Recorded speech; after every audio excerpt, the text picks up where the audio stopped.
हर हर महादेव। मंगलवन की ओर से मैं आचार्य रामानंद। वर्ष 2024 के शिवरात्रि पर्व की बहुत बहुत शुभकामनाएं। बंधुओं, प्रत्येक वर्ष महाशिवरात्रि का पर्व आता है और शिवरात्रि के पर्व में लोग भगवान शिव का इस दिन पूजा आराधन करते हैं। तो आज आइए हम आपको शिवरात्रि के बारे में, शिवरात्रि के जो भी लोगों के अंदर जो डाउट होते हैं उनको क्लियर करने के लिए, शिवरात्रि का व्रत कैसे करना है, शिवरात्रि के दिन आपको दिन में भी पूजा करनी है लेकिन रात्रि के चारों पहरों में आप पूजा करने से क्या फल प्राप्त कर सकते हैं, शिवरात्रि का फल क्या है, महत्व क्या है, इन सारी चीज़ों पर हम बहुत ही खास और महत्वपूर्ण चर्चा करने वाले हैं इस वीडियो में। तो इसलिए वीडियो के साथ जुड़ करके अंत तक जरूर देखें। और अभी यदि आप पहली बार हमारे इस वीडियो को पहली बार हमारे चैनल पर आए हैं तो प्लीज़ हमारे चैनल को सब्सक्राइब जरूर कर लें, लाइक करें और कमेंट भी करें। तो इसलिए बिना किसी विलंब के लौंग लपेट के हम इस वीडियो को आरंभ करते हैं, चर्चा को आरंभ करते हैं। तो आइए सबसे पहले हम जानते हैं इस वर्ष 2024 में शिवरात्रि किस डेट में मनाई जाएगी। इसमें बड़ा ही लोगों को बड़ा कन्फ्यूजन है कि शिवरात्रि का पर्व 8 मार्च को मनाया जाए या 9 मार्च को मनाया जाए। और ये ऐसा कई बार प्रत्येक पर्व के साथ होता है कि लोग यही सोच में पड़े रहते हैं कि ये इस दिन होगा, ये इस दिन होगा, इस दिन होगा, ये इस दिन होगा। लेकिन पंचांग क्या आपको बताते हैं, आपको सिर्फ वो मानना है। हम जो भी बात करते हैं वो सिर्फ शास्त्र प्रमाणित बात करते हैं। तो इस बार जो पंचांग कह रहा है आपको शिवरात्रि का पर्व 8 मार्च को ही मनाना है, आपको शिवरात्रि का व्रत 8 मार्च को करना है।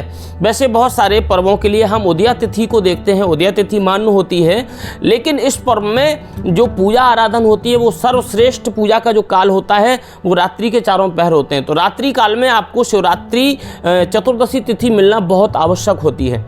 तो इस बार 8 मार्च को जो शिवरात्रि यानी ये चतुर्दशी तिथि जो आरंभ होगी वो होगी आपके रात्रि काल 9:57 से आरंभ होगी और दूसरे दिन 9 मार्च को सायंकालीन बेला 6:17 तक रहेगी।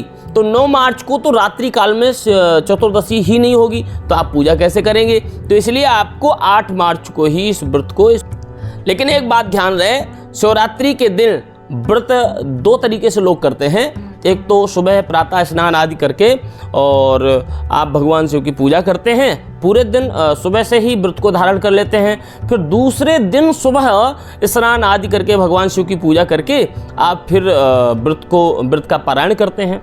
और एक वो लोग होते हैं कि जो सायंकालीन बेला में जब शिव का पूजन का समय होता है, जो चारों पहर का पूजा का समय होता है रात्रि काल का, तो वो शाम संध्या काल से ही व्रत का आरंभ करते हैं कि इस दिन से ज़्यादा आपका रात्रि का महत्व है। तो रात्रि के चारों पहर में भगवान शिव की पूजा आरंभ होती है। और ये जो प्रथम पहर आरंभ होता है वो संध्या काल में सूर्य डूबने के बाद ही ये पहर आरंभ हो जाता है। प्राय 6 बजे से लेकर के 9 बजे तक ये पहला पहर होता है रात्रि का, और द्वितीय पहर 9 बजे से 12 बजे तक चलता है, और 12 बजे से 3 बजे तक तीसरा पहर होता है, और चौथा पहर आपका 3 बजे से लेकर के सुबह 6 बजे तक होता है। तो इस दिन रात्रि जागरण करना बहुत आवश्यक है और इन चारों पहरों में भगवान शिव की पूजा आराधन जरूर करें।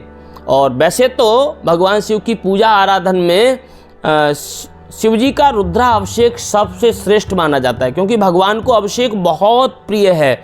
और ऐसे में आप चारों पहरों में यदि भगवान शिव का अभिषेक करते हैं, अभिषेक के साथ पूजन करते हैं, या आप सहस्त्रार्चन करते हैं, सहस्त्रार्चन की भी विधि है कि जिसमें आप अनेक वस्तुओं से सहस्त्रार्चन करते हैं। भगवान श्री रामचंद्र जी ने भगवान शिव का सहस्त्रार्चन किया, किससे?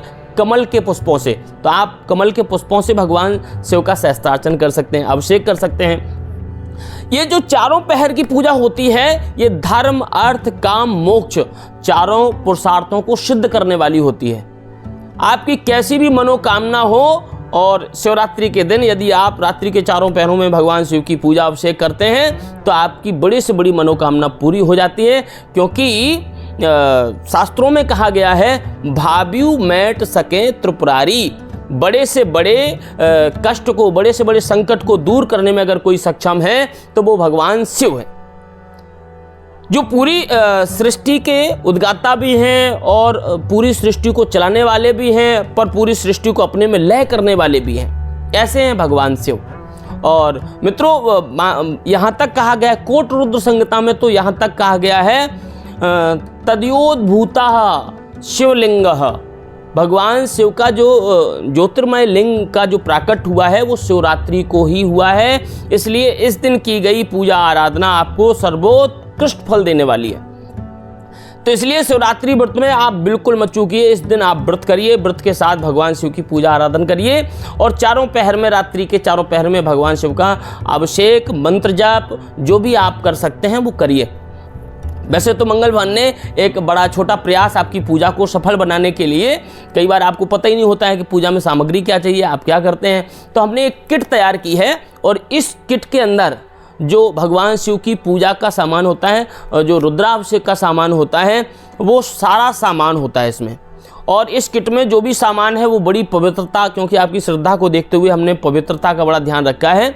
और इस पूजा किट के सामान से आप भगवान शिव की पूजा की पूर्ण विधि कर सकते हैं, जिसमें आपकी कोई विधि नहीं छूटेगी। इसमें आप ऊपर देख सकते हैं जो ये आइकन दिए गए हैं, इनमें सब में ये चित्र बने हुए हैं, ये सारा सामान होता है। और तो सारा सामान आपको भगवान शिव की पूजा के लिए इसमें आपको प्राप्त होता है।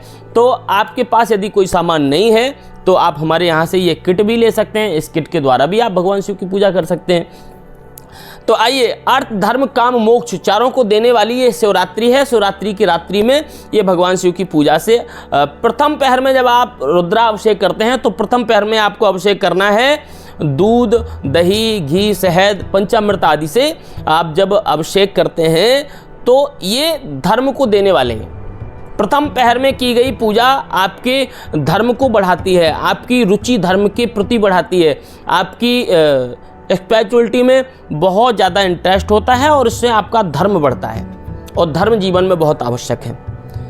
जब आप द्वितीय पहर में पूजा करते हैं, भगवान शिव का अभिषेक करते हैं, तो द्वितीय पहर में जिन लोगों को फाइनेंशियल प्रॉब्लम है, आपको धन चाहिए, यदि आपको धन चाहिए, धन की कमी है आपके जीवन में, आपको धन की प्रधानता अगर चाहिए तो आप शिवरात्रि के दिन द्वितीय पहर में आप भगवान शिव का अभिषेक करिए। लेकिन वो अभिषेक आपको गन्ने के रस या शहद या फलों के जूस से करना है। अगर इस दिन फलों के जूस से, गन्ने के रस से, शहद से किया गया अभिषेक आपको माला माल कर देगा। आपकी फाइनेंशियल सिचुएशन बहुत अच्छी होगी और शीघ्र ही आपके ऋण आदि खत्म हो जाते हैं। तीसरा पहर आपको काम, जिसको काम कहा गया, काम की पूर्ति करने वाला। और काम में आप ये समझ लीजिए जैसे आपके जीवन के जितने भी सुख के साधन होते हैं वो काम में आते हैं।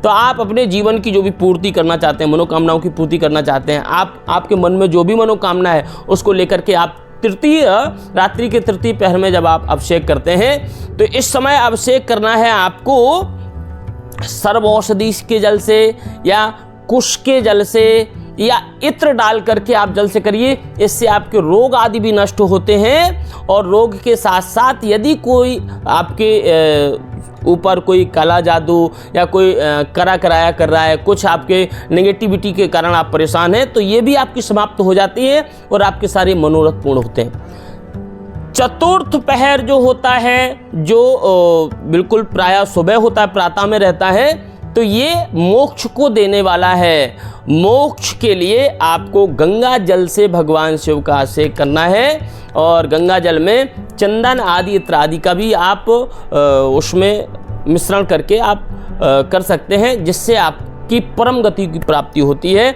और आपके सारे मनोरथ पूर्ण होते हैं। तो इस तरह आपको चारों पहरों में ये पूजा करनी है।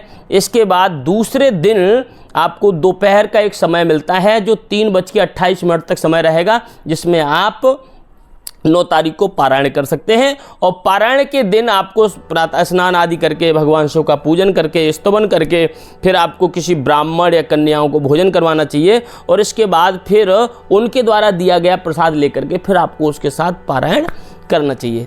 तो ये विधि है आपके शिवरात्रि व्रत की। मित्रों, नास्ति गंगा समम तीर्थः, गंगा जैसा कोई पवित्र तीर्थ नहीं है। नास्ति देवो हरोपमा, हरि जैसा कोई देवता नहीं है। और नास्ति शिवरात्रि परम नास्ति ही, शिवरात्रि जैसा कोई पर्व नहीं है। इसलिए ध्यान रखिए इस बार शिवरात्रि का पर्व पूरे घर में पूरे परिवार के साथ मिलकर के भगवान शिव का स्तवन और आराधन करें। और आशा करते हैं इस वीडियो में आपके बहुत सारे डाउट क्लियर हुए होंगे। और फिर भी यदि आपका कोई डाउट रहता है तो आप हमें, हमारा कमेंट सेक्शन खुला हुआ है, आप उसमें कमेंट करके आप हमें बता सकते हैं। तो हम कोशिश करेंगे कि वो आपके बड़े से बड़े डाउट क्लियर हों। और किस तरह की आप जानकारी चाहते हैं वो भी आप हमें कमेंट करके बता सकते हैं।